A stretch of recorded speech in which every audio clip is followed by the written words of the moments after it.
Mpendwa msikilizaji na mfuatiliaji wa Radio Tabora FM, karibu katika tafakari ya neno la Mungu siku ya leo tarehe 14 ya mwezi wa 3 mwaka 2026 katika juma la 3 la Kwaresima mwaka A wa Kanisa, siku ya Jumamosi.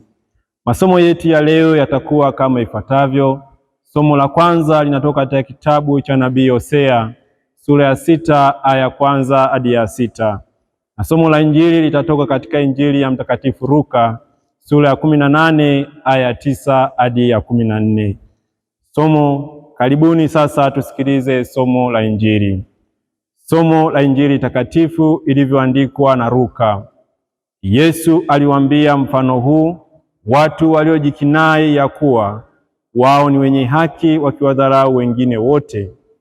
Watu wawili walipanda kwenda hekaluni kusali, mmoja Farisayo, wa pili mtoza ushuru.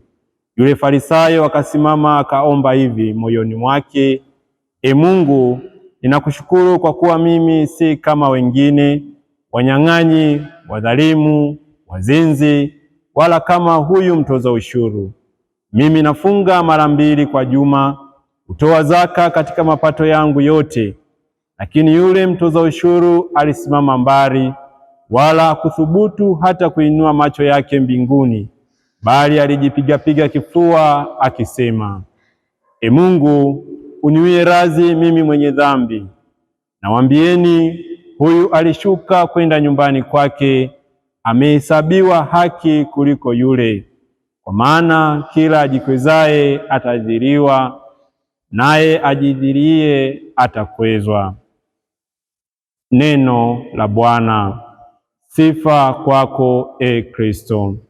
Wazo kuu linalotuongoza katika tafakari yetu ya leo ni unyenyekevu. Katika somo letu la Injili tuliyolisikia, Bwana wetu Yesu Kristo anasimulia kisa cha watu wawili walioingia hekaluni kusali, mmoja Farisayo na mwingine mtoza ushuru. Watu hawa wawili walisali kila mmoja kivyake. Sala ya Farisayo ilikuwa: E Mungu, nakushukuru kwa kuwa mimi si kama watu wengine, wanyang'anyi, wadhalimu, wazinzi, wala kama huyu mtoza ushuru. Mimi nafunga mara 2 kwa juma, hutoa zaka katika mapato yangu yote.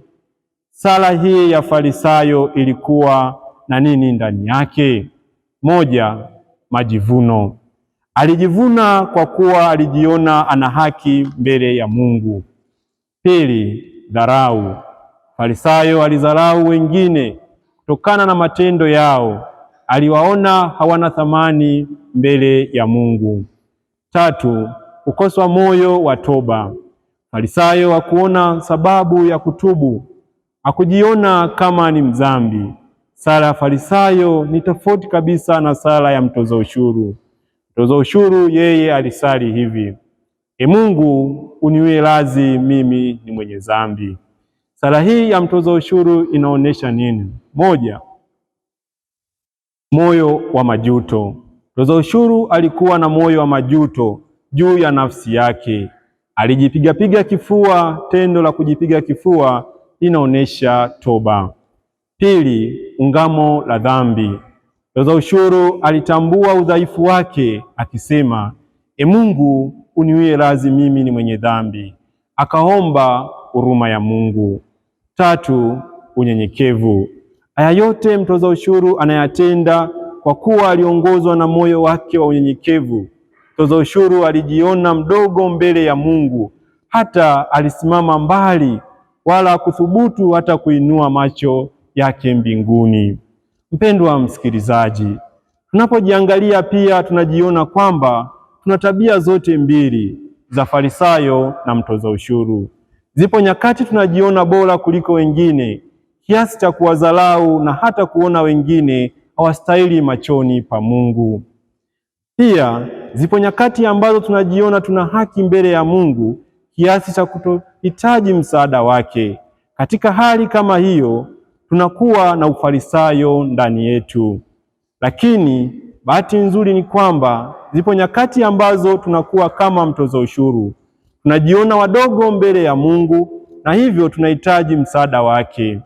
Kumbe ni mwaliko wetu sisi sote tulio kanisa la wasafiri hapa duniani kuomba neema ya Mungu itakayotusaidia kuwa wepesi wa kukiri na kungama udhaifu wetu kila wakati mbele ya Mungu kwa moyo wa unyenyekevu na toba ya kweli, kwani kwa kufanya hivyo nasi tutahesabiwa haki na siku ya mwisho tutaungana naye katika uzima wa milele.